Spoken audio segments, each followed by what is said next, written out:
ज्यादा बड़ी नहीं रखेंगे, समझने की कोशिश करेंगे इस चीज को। अब देखो ध्यान से, मार्शल लॉ की जो नीड्स हैं उसको ऑर्गेनाइजेशनल एग्जांपल से भी समझ सकते हो। यहाँ जहां पे मेरा कर्सर है वहां पे देखो, मिनिमम बेसिक सैलरी, बिल्कुल जो आपको जीने के लिए चाहिए उतनी तो आप उतना तो काम करोगे ना, जो आपको फूड शेल्टर है ना, रोटी कपड़ा मकान वाली बात, शेल्टर मतलब घर एक तरह से, जो जहां पे आप रह सकते हो अपने आप को। उसके बाद job configuration, provident fund, pension, ये आपका ये क्या है, जो कंपनी आपको फ्यूचर में पैसा देना चाहती है, जैसे प्रोविडेंट फंड, जैसे पेंशन, जैसे ग्रेचुइटी, ये आपको मिलता है जब आपने बहुत टाइम काम कर लिया होता है किसी कंपनी के अंदर। जैसे आपको ग्रेचुइटी मिलता है 5 साल के बाद, जब आपने किसी कंपनी में 5 साल गुजार लिए होते हैं उसके बाद से ग्रेचुइटी मिलना शुरू होता है। तो एक अच्छा टाइम अपने कंपनी के अंदर बना लिया, तो कंपनी आपके फ्यूचर के बारे में सोचती है कि जब आप ओल्ड हो जाओगे तो क्या करोगे। तो ये सारे पॉइंट इसके अंदर आ रखे हैं। उसके बाद आ गया कॉर्डाइल रिलेशन इन फॉर्मल ऑर्गेनाइजेशन, है ना, लव अफेक्शंस वाली बात आ गई यहाँ पे। उसके बाद सेल्फ स्टीम, सेल्फ स्टीम मतलब प्रमोशन, स्पेशल स्टेटस, रिस्पेक्ट जो आपको चाहिए, डेजिग्नेशन। और लास्ट में जब आपको खुद ही रियलाइज हो जाता है यार मेरे को कुछ ना कुछ तो अचीव करना है, उसे बोलते हैं, जो आपकी मूवी आई थी मैंने बताया ना किक, उसी को इंग्लिश में बोलेंगे, क्या बोलेंगे, सेल्फ एक्चुअलाइजेशन नीड्स। जब आपको उस चीज के बारे में पता लग जाएगा। अजम्पशंस क्या है, हर चीज की होती है अजम्पशंस, यहाँ भी अजम्पशंस है। पहली assumption, behaviour of people depend upon their need, तो human behaviour can be change और motivated by fulfil their need. बिल्कुल, ये तो अजम्पशन है ना। जैसे मैं मान के चल रहा हूँ कि आप सबको स्टडी करनी है, तो यह ज्यूम है ना मेरी तरफ से कि आपको सबको स्टडी करनी ही करनी है। लेकिन कुछ हो सकते हैं जो भीड़ में हो, जिनको पढ़ना नहीं है लेकिन वो सिर्फ पढ़ रहे हैं क्योंकि उनको पता है 12th तो करनी ही है। तो इस तरह से होता है, तो नीड पे डिपेंड करता है, तो ये अज्यूम कर लेंगे पहली बात तो। दूसरा, generally the need follow the hierarchy and starting from the psychology. बिल्कुल सही बात है, जरूरी नहीं है कि आपको हर चीज, बिल्कुल हायरार्की मतलब है कि सबसे पहली नीड तो साइकोलॉजिकल नीड ही होगी, क्योंकि सर्वाइवल तो चाहिए ही चाहिए। जिस घर में दो भाई होते हैं ना, वहां पे अगर मान लो बड़ा भाई सक्सेसफुल हो जाता है ना, तो छोटे भाई को ना ये कह के बोला जाता है कि अभी तो हम हैं तेरे लिए, बाद में कौन देखेगा तुझे, तो कम से कम स्टडी कर ले। तो जब तक उसकी साइकोलॉजिकल नीड नहीं होगी, उसकी साइकोलॉजिकल नीड अगर उसे पूरी की जा रही है, मान लो उसे खाना वाना सब कुछ दिया जा रहा है, तो वो नहीं करेगा काम। उसकी सबसे पहले साइकोलॉजिकल नीड को छीनना पड़ेगा, तब जाके उससे वो काम करवाया जा सकता है। तो सबके लिए सबसे पहले नीड क्या होती है, साइकोलॉजिकल नीड। अगला है, a satisfied need can no longer motivate a person, only a next higher level need can motivate him. बिल्कुल, जिसके पास वो चीज है जिसके लिए लोग क्या कर रहे हैं, सरवाइव कर रहे हैं, तो वो तो मोटिवेट हो ही नहीं सकता उस चीज के लिए, क्योंकि उसके पास वो चीज है। उसको क्या चीज मोटिवेट करेगी, उससे ऊपर वाली चीज, उससे नीचे वाली चीज तो उसके पास है ही ना। तो ये थर्ड पॉइंट था। Fourth point, a person move to next higher level need, only the lower need is satisfied. बिल्कुल, the person move to next, बिल्कुल जैसे उसकी, जैसे मान लीजिए उसको ये पाना है, तो जब वो उसे पा लेता है तो वहीं उसका मोटिवेशन खत्म, फिर उसे उसे कुछ पाने के लिए कुछ और चाहिए होता है, फिर वो उसको पाता है। तो इस तरह की जो मोटिवेशन है वो तभी होगा जब नेक्स्ट लेवल जो होगा हायर होता जाए। ठीक है, आगे बढ़ते हैं। अब कुछ पॉइंट्स हैं, पहले बताओ यहां तक समझ आ गई है बात।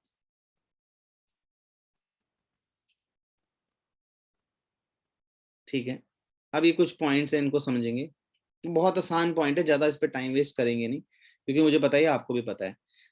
अब क्या है ना, बहुत ही, अब क्या होता है कि कुछ जो मोटिवेशन कर रही है ना मैंने, फाइनेंशियल नॉन फाइनेंशियल इंसेंटिव्स हैं, वो क्या क्या होते हैं एक एम्प्लॉय के लिए, क्योंकि हम बिजनेस पर्पस के लिए पढ़ रहे हैं। तो डायरेक्शन में जब हम मोटिवेट करते हैं तो वो क्या क्या पॉइंट हो सकते हैं। पहला है फाइनेंशियल इंसेंटिव्स। तो फाइनेंशियल इंसेंटिव्स क्या है, पे एंड अलाउंसेस। जितनी ज्यादा आप कंपनी में फैसिलिटी दोगे, मान लीजिए सीईओ को कहा गया है कि आपको एक बंगलो जो होता है ना, बंगलो भी गिफ्ट किया जाएगा। गिफ्ट का मतलब है कि आपको रहने के लिए दिया जाएगा बंगलो, साथ में एक कार दी जाएगी और एक ड्राइवर भी दिया जाएगा। तो ये क्या है, अलाउंसेस है, फैसिलिटी है उसकी। तो क्यों ना हर बंदा सीईओ बनना चाहेगा, इसी मोटिवेशन के साथ, क्योंकि वो मिल रहा है। मान लीजिए आप असिस्टेंट मैनेजर है और आपको पता है मैनेजर की सैलरी इतनी है, मतलब उसका पे स्केल इतना है, और इसके साथ उसे ये वाली फैसिलिटी भी मिलती है, तो आप भी मोटिवेट होंगे मैनेजर बनने के लिए। ये पहला हो गया फाइनेंशियल इंसेंटिव। दूसरा, कुछ कुछ कंपनियां क्या करती हैं, आपको प्रॉफिट का हिस्सा भी देती हैं अपने उसमें, प्रॉफिट शेयरिंग। ये जनरली सीएफओ को मिलता है, चीफ फाइनेंशियल ऑफिसर को, जो कि जनरली सीए होते हैं, ठीक है। उन्हें प्रॉफिट का हिस्सा भी मिलता है क्योंकि वो इस तरह की प्लानिंग बनाते हैं। कोई इंसान आपके लिए प्लानिंग क्यों बनाएगा जबकि वो खुद इतना पढ़ा लिखा है? तभी बनाएगा जब आपको उसको प्रॉफिट में हिस्सा दोगे। बिल्कुल, तो प्रॉफिट शेयरिंग हो गया। थर्ड, को पार्टनर या स्टॉक ऑप्शन। बिल्कुल याद आएगा वो स्टॉक ऑप्शन, याद है आपको? आप को पार्टनर का मतलब है कि आपको फर्म के अंदर पार्टनर बना दिया गया, या आपको कंपनी के अंदर क्या दे दिया, शेयर होल्डर बना दिया गया, है ना। ई शॉप याद होगा, एम्प्लॉइज स्कीम जो होती थी, ऑप्शन। तो ई शॉप क्या था कि जिन उनकी जो खून पसीने की मेहनत, जो इतना मेहनत कर रहे हैं, उसके लिए उनको शेयर्स दे देना, मतलब कंपनी के शेयर होल्डर बना देना। तभी वो मोटिवेट होंगे, इसीलिए वो और काम करेंगे, सेल्फ मोटिवेट। और सबसे आसान तरीका है, खासकर छोटी छोटी फर्म के अंदर, बोनस। बोनस प्रोवाइड करना, कि बोनस मिलता है हमारे यहाँ, तो उस बोनस के लिए लड़ेंगे इंसान, कि जो जितना काम करेगा उतना ज्यादा परसेंटेज मिलेगा बोनस का।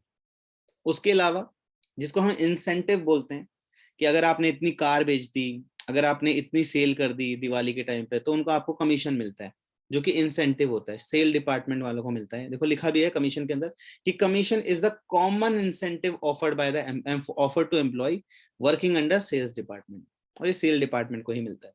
6 point, productivity linked with wages incentive, है ना। वेजेस इंसेंटिव का मतलब है कि ओवर टाइम मिलना, ओवर टाइम करते हैं वो, एफिशिएंटली काम करना। अगर आपने इतने प्रोडक्ट इतने टाइम पे कर दिए तो आपको और टाइम मिलेगा उस पे। जैसे मान लीजिए एक लेबर है, उसको बोल दिया गया कि अगर आप ये प्रोडक्ट बनाते हो तो आपको 5 रुपए मिलेंगे, मान लीजिए 5 रुपए मिलेंगे एक प्रोडक्ट बनाने। तो अब वो जितने ज्यादा, अब प्रोडक्ट पे मिल रहे हैं ना 5 रुपए, तो इसका मतलब जितने ज्यादा वो प्रोडक्ट बनाएगा उतनी ज्यादा उसकी सैलरी होगी। बड़ी सिंपल सी बात है। तो अगर मान लो उसने पूरे दिन में 100 प्रोडक्ट बनाए, तो 5 रुपए के हिसाब से 500 रुपए हो गए उसके, है ना। तो जितने ज्यादा वो प्रोडक्ट बनाएगा उतने ज्यादा उसका वेजेस इंसेंटिव बढ़ेगा। आगे बढ़ते हैं। कुछ कंपनियां क्या करती हैं, आपको ये सब तो देती देती है, साथ में आपका रिटायरमेंट बेनिफिट बनाती है। रिटायरमेंट बेनिफिट मतलब कि अगर आपने इस कंपनी में 20 साल गुजार लिए अच्छे से, तो आपको ये मिलेगा, रिटायरमेंट पे ये मिलेगा, रिटायरमेंट पे ये मिलेगा। वही वही पॉइंट क्या थे वो 3 पॉइंट, पेंशन, प्रोविडेंट, पीएफ और ग्रेचुइटी। देखो वही लिखा हुआ है, इन 3 के चीज के हिसाब से आजकल तो हर कंपनी ये देती ही देती है।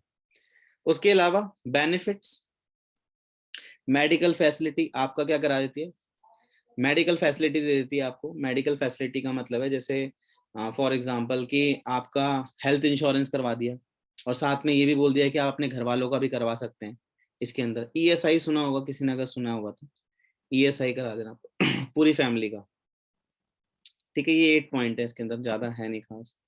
क्लियर है गाइस? तो मुझे बताओ, जल्दी से आगे बढ़ेंगे फिर। डन है, आगे बढ़ते हैं। जिसको डाउट होगा मुझसे पूछ लेना। अगला, अब नॉन मॉनेटरी क्या है, मतलब नॉन फाइनेंशियल क्या है। नॉन मॉनेटरी और नॉन फाइनेंशियल क्या चीजें हैं उनकी बात करेंगे हम। अब वो क्या है, पहला है स्टेटस। अब कोई ना, किसी को पैसा नहीं चाहिए होता है, किसी को रिस्पेक्ट, स्टेटस चाहिए होता है, ओहदा चाहिए होता है, डेजिग्नेशन चाहिए होता है, अपने नाम के आगे वो चाहिए। जैसे कई लोग ना सीए इसलिए करेंगे क्योंकि उनको पैसा कमाना है, क्योंकि सीए को बहुत सैलरी मिलती है। और कुछ लोग सीए इसलिए करेंगे क्योंकि उनको ओहदा चाहिए, क्योंकि उनको अपने नाम के आगे सीए लगाना है, ठीक है। किसी को सीएस लगाना होगा, किसी को सीएमए लगाना होगा, किसी को लॉयर लगाना है, एलएलबी, एडवोकेट बनना है किसी को। सिर्फ नाम चाहिए उन्हें, चाहे उसकी नौकरी करने रहे, क्योंकि वो नाम के पीछे पड़े हैं। Status, non monetary. Second point, organisational climate.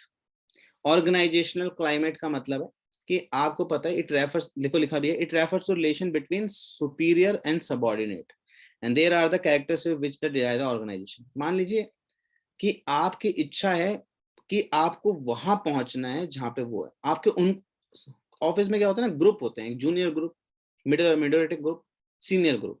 आपको उस क्लाइमेट में पहुंचना है, मतलब आप चाहते हो उस चेंजेस में पहुंचूं जहां जहां पे कोई नहीं है वहां पे, है ना। स्कूल में याद करो, जब आप 9th क्लास में होते हो, तो 12th क्लास वाले जो आपके सीनियर होते हैं उनसे आपके दोस्ती हो जाते हैं, तो आप कितने खुश हो जाते हो, कहते हो मैं, अरे मैं तो इनको भी जानता हूँ, उनको भी जानता हूँ, ये भी जानता हूँ, है ना। तो ये पैसों की बात नहीं है, ये ऑर्गेनाइजेशनल की बात है कि आप मैनेजर के ग्रुप में हो, बल्कि सबॉर्डिनेट होकर, तो आपको बड़ा पॉजिटिवली लगता है कि अरे मजा, मेरे को तो बहुत अच्छा लगा।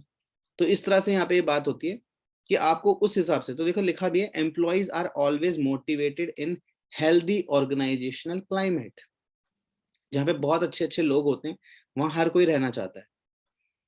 करियर एडवांसमेंट, है ना, आपको लगेगा कि चलो भले ही पैसे कम मिल रहे हैं लेकिन सीखने को बहुत मिल रहा है, प्रोफेशनली बड़े स्किल सीखने को मिल रहे हैं, कंपनी ये भी सिखा देती है वो भी सिखा देती है, काफी चीजें, पैसों की बात नहीं है, स्किल्स की बात है, आप सीख रहे हो, नई नई अपॉर्चुनिटीज मिल रही है आपको। मान लो किसी को बहुत घूमना पसंद है और उसको ऑफिस घुमाता ही रहता है इधर से उधर, है ना, कहता है कभी इधर जाओ कभी उधर जाओ, इंडिया से बाहर जाओ, तो वो उसी में भी खुश है, क्योंकि उसको लगता है मैंने बहुत अच्छी अचीवमेंट कर ली है, कम से कम एक इंस्टाग्राम पे वीडियो तो बना ही दूंगा रोज, लोगों को जलाऊंगा, है ना, इसी में खुश है इंसान। कुछ लोग तो इसी चीज में खुश हो जाते हैं, उन्हें पैसे से मतलब नहीं होता।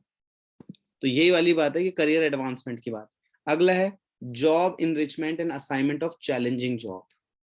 और कुछ लोगों को थ्रिल बहुत पसंद होता है, उनको उनको हमेशा रहता है कि नहीं मुझे तो पैसे से मतलब नहीं, पर मजा आना चाहिए काम करने में। अगर मुझे काम करने में मजा आएगा, फॉर एग्जाम्पल, अगर मुझे काम करने में वो चीज मजा आ रहा है और मुझे चाहे पैसे कम मिल रहे हैं लेकिन मेरे मेरे मतलब का काम है, मुझे चैलेंज पसंद है और चैलेंजिंग जॉब है, अपॉर्चुनिटीज मिल रही है, नए नए आइडियाज मिल रहे हैं, नए नए लोगों से मिलने को मिल रहा है, तो मैं वो करूंगा। यही वाली सारी चीजें यहाँ पे पॉइंट है। अब यही चीजें यहाँ पे समझाई गई है। यशिका तुम इतनी लेट क्यों आ रही हो? अच्छा, आगे बढ़ते हैं, पता नहीं आके चली भी गई हो। नहीं नहीं, यही तो ही हूँ, एडजस्ट की, मैंने मैसेज नहीं देखा। हाँ वेरी गुड। इंसेंटिव्स, अब इंसेंटिव्स क्या है मैंने आपको बता दिया, इंसेंटिव सिर्फ मॉनेटरी भी होते हैं और नॉन मॉनेटरी, मतलब फाइनेंशियल नॉन फाइनेंशियल, और ये वो पॉइंट है फटाफट से। किसी को कोई डाउट है इसमें ऐसा जो नहीं समझ आया हो? आ गया है, थम्स अप कर देना गाइस। इससे दो चीजें क्लियर हो जाएंगी, एक तो तुम्हें समझ आ रहा है और दूसरा तुम सो नहीं रहे हो। अच्छा, फिफ्थ पॉइंट है एम्प्लॉयज रिकॉग्नाइजेशन। बिल्कुल, हजार की भीड़ में आप दिखना चाहते हो। कल टाटा कंपनी में जब जॉब लग जाएगी ना तुम एज अ फ्रेशर, अभी HCL ने 40,000 लोगों को नौकरी देने वाला है, HCL टेक्नोलॉजी में, HCL ठीक है।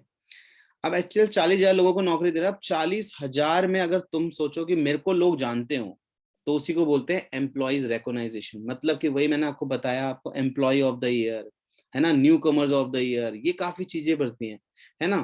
तो ये बड़ा अच्छा लगता है, आपको बड़ा प्राउड सा फील होता है कि ये मुझे जानते हैं, वो लोग मुझे जानते हैं, या मेरा नाम पुकारा गया इतनी भीड़ में। तो ये पैसों की बात नहीं है, नॉन मॉनेटरी बात है जो आपके दिमाग में चलती रहती है। एग्जाम्पल के लिए लिखा हुआ है, आपको ध्यान से देखना, कि employees recognition are congratulating employ for a good performance. जब आपको अप्रिशिएट किया जाता है सबके आगे, तो आपको अच्छा लगता है ना, आपको इंटरनली बहुत अच्छा फील होता है, और आपको उसी चीज को पाने के लिए आप और मेहनत करते हो कि मुझे और चाहिए ये चीज। और जब आपको ये और चीज चाहिए होती है फिर आप उस पर मेहनत करते हो।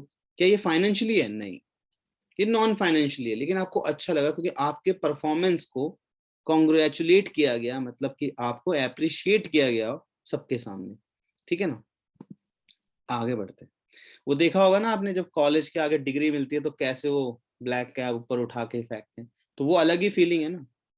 तो जो फीलिंग जब उससे लेने वाली बात होती है ना, तो वो इसीलिए कराया जाता है ताकि आप फील कर सको उस चीज को कि आपने क्या अचीव किया है ना। 12th में तो कोई अचीवमेंट होगी नहीं ऐसा कुछ कहा जाए कि हाँ ये हो गया, कुछ हो गया, कुछ नहीं हो गया, आप कैसे जो, इसलिए कॉलेज में वो करवाया जाता है ताकि आपको फील हो वो चीज।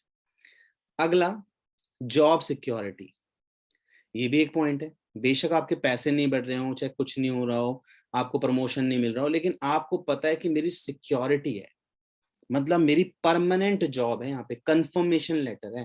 जैसे फॉर एग्जांपल ऐसा हो सकता है कि किसी रिश्तेदार की कंपनी में आपकी जॉब लग गई और वो आपके बड़े खास रिश्तेदार है, तो आपको पता है मेरी तो परमानेंट जॉब है, यहाँ सिक्योरिटी, यहाँ से मेरी जॉब हट ही नहीं सकती, जब तक ये कंपनी है तब तक मैं हूँ। तो जब आपको ये कंफर्मेशन भी मिल जाती है ना, तो आपको पता होता है कि अब मुझे यहाँ पे कोई मेरे को दिक्कत ही नहीं है ना। जैसे मैंने आपको बताया था PhD करते हैं कुछ लोग, तो PhD करने के लिए ना गवर्नमेंट आपके अकाउंट में हर महीने 32,000 रुपए डालती है, 32,000, ताकि आपका पूरा फोकस स्टडी पे रहे, आप पढ़ते रहो, PhD है ना। है ना, डॉक्टरेट करते हो आप, ठीक है, तो फिर जब आप पीएचडी करते हो तो गवर्नमेंट इंस्टीट्यूट से करते हो तो आपको 32,000 रुपीज आपके अकाउंट में आते हैं हर महीने, ताकि आपको ये ना लगे कि आपकी साइकोलॉजिकल नीड तो पूरी नहीं हो रही, ताकि आपका पूरा फोकस किस पे रहे, स्टडी पे रहे, ताकि जो सर्वाइवल के लिए 32,000 दिए जा रहे हैं वो इसलिए दिए जा रहे हैं ताकि आपकी नीड पूरी होती रहे और आपका फोकस ना हिल पाए। ये इस तरह से होता है। आगे बढ़ते हैं, एम्प्लॉयज पार्टिसिपेशन, बिल्कुल ये भी बड़ा है, किस तरह का माहौल है इसमें बड़ा है। It means involving employ in decision making, especially when the decision related to workers. Employees follow the decision more sincerely when these are taken in consultation of with them. जैसे for example, if target production is fixed by consulting employees, then he will try to achieve target more sincerely. अगर आपने कोई चीज time पे कर ली तो वो आपको पुश करेंगे थोड़ा सा और आगे करने के लिए, वो क्योंकि वो चाहते हैं, आपकी ग्रोथ चाहते हैं। ग्रोथ तभी होगी जब आप धीरे धीरे काम करेंगे। जैसे फॉर एग्जांपल आपने 4 क्वेश्चन आपको होमवर्क के लिए दिया, आपने चारों कर लिए, तो आपके टीचर ने कहा कि ये वाला भी कर लो या ये वाला भी कर लो, है ना, इरिटेशन तो तुम्हें होती होगी उस टाइम पे, लेकिन वो आपको क्या कर रहे हैं, एक तरह से नॉन मॉनिटरी मोटिवेट कर रहे हैं उस समय। आ जाते हैं अब मतलब लास्ट, ऑटोनॉमी। ऑटोनॉमस सुना होगा आपने बार बार, ठीक है, ऑटोनॉमी। तो यहाँ पे ऑटोनॉमी में क्या है, एम्प्लॉय एम्पावरमेंट, मतलब it means giving more freedom to subordinates. This empowerment develops confidence in employees, they use positive skills to improve that they are performing the best and when they have freedom to। देखो, दो economics में पढ़ाया जाता था, वैसे तो 11th में पढ़ाया, भूल गए होंगे। एक होता था ओपन क्वेश्चन, एक होता था क्लोज एंड, एक होता ओपन एंड क्वेश्चन, एक होता था क्लोज एंड क्वेश्चन। कि फॉर एग्जांपल जब आपके टीचर आपसे पूछते हैं कि कल क्लास कितने बजे रखी जाए, तो होता है ओपन एंड क्वेश्चन, तो आपको चॉइस दी जाती है कि आप अपने हिसाब से बताएं टाइमिंग, तो होता है ओपन एंड, फ्रीडम दी जा रही है। और एक होता है डिक्टेटर, कि आपको बता दिया जाए कि इस वजह इस टाइम पे क्लास होगी या इस टाइम पे होगी, तो वो डिक्टेटर होती है, उसमें फ्रीडम नहीं मिलती। तो जब आपसे पूछा जाता है तो ओपन एंड क्वेश्चन होता है, सबके लिए होता है, तो वो जनरली होता है। तो जब वो होता है तो आपको फील होता है कि आपको फ्रीडम है। कई जॉब में ऐसा होगा, बहुत फ्रीडम मिलेगी आपको, जब मर्जी आप छुट्टी कर सकते हो, जब मर्जी आपको ये मिल जाएगा, कहीं भी आप जा रहे हो, कोई रोकता टोकना नहीं है ज्यादा उसमें, तो आपको फ्रीडम फील होता है। और जब फ्रीडम फील होगा तो अपने आप काम करने का मन तो करेगा ना, क्योंकि फ्री में तो हर कोई काम करेगा नहीं ना, आप भी नहीं करोगे। तो क्लियर गाइज, जरा बता दो क्लियर हो गया तो। चलो तो क्लियर है तो, हाँ जी, तो बस क्लास यहीं तक रखेंगे और फिर कल हम पढ़ेंगे लीडरशिप। कल की क्लास में हम पढ़ेंगे लीडरशिप।